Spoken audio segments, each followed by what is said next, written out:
Secondary board high school 67तम प्रतिष्ठा दिवस 67तम जन्म दिवस यही सेकेंडरी बोर्ड हाईस्कूल 1959 मसीह माध्यमिक शिक्षा परिषद मानस संतान रूपे स्थापित होता है। दीर्घ 67 वर्ष बीती जाइए 2024 मसीह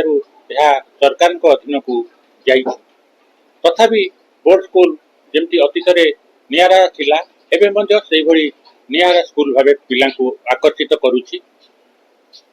स्कूल स्वतंत्रता हूँ एठिकार श्रृंखला संस्कार और परीक्षा फल ये तीनो परीक्षा फल हुए तो अन्य स्कूल होता पारे कि श्रृंखला और संस्कार जोटा आम मुझार छात्र आम शिक्षक शिक्षयित्री जहाँ आमको देते बर्तमान आम चेष्टा करुचु पिला से भली श्रृंखला संस्कार दबू जमती कि परीक्षा भल करूँ कि गोटे भल मनीष हो बाहर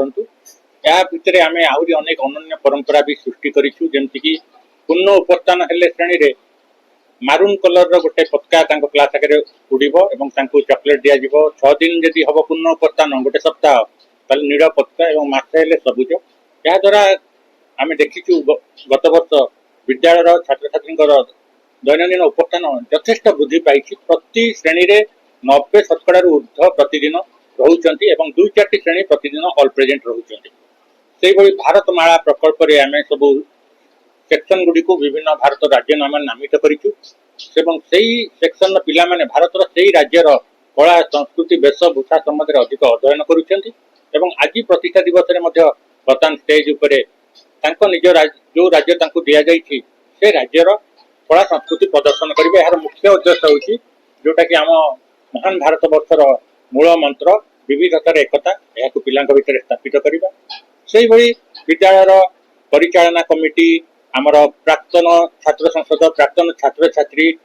सम्माननीय जिला शिक्षाधिकारी सम्माननीय जिलापाल आम समस्त सहयोग पाइछु एवं समस्त सहयोग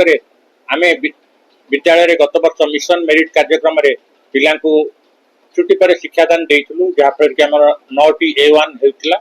एवं 2026-27 वर्ष पर आम 20टी A1 लक्ष्य रखी कार्य आरंभ करिछु। तेणु प्रतिष्ठा दिवस secondary board high school Cuttack यही 67तम प्रतिष्ठा दिवस आपण माध्यम रे समस्त मोर स्नेहर छात्र छात्री मान बहुत बहुत अभिनंदन शुभेच्छा शुभकामना ज्ञापन करुच्ची। तथा 67 वर्ष गोटे छोटिया जर्नी नुह तो एते वर्ष भितर जो माने स्कूल प्रति निष्ठा एवं दायित्व को सुचारू रूपे तुले माध्यम हृदय कृतज्ञता ज्ञापन करने चाहे एवं स्थानीय प्रतिनिधि हिसाब से आज भी डॉक्टर प्रभात विश्वास को विधायक हिसाब से ग्रहण करे जेतबेले जहाँ प्रस्ताव दिया जाइतला डॉक्टर प्रभात विश्वास को प्रत्येक प्रस्ताव को ग्रहण करी स्कूल पई जहाँ कर्तव्य करथिले आमे मध्य हमर दायित्व कर्तव्य पालन करिछु एवं सेकेंडरी बोर्ड हाई स्कूल रो छात्र छात्री माने केवल आम राज्य देश नुह विश्व में बहु सुनाम अर्जन कर महाप्रभु जगन्नाथ पाखे प्रार्थना करुच्ची मोर कुनि कुनि स्नेहर छात्र छात्री मान भविष्य उज्जवलमय करतु महाप्रभु श्री जगन्नाथ। धन्यवाद।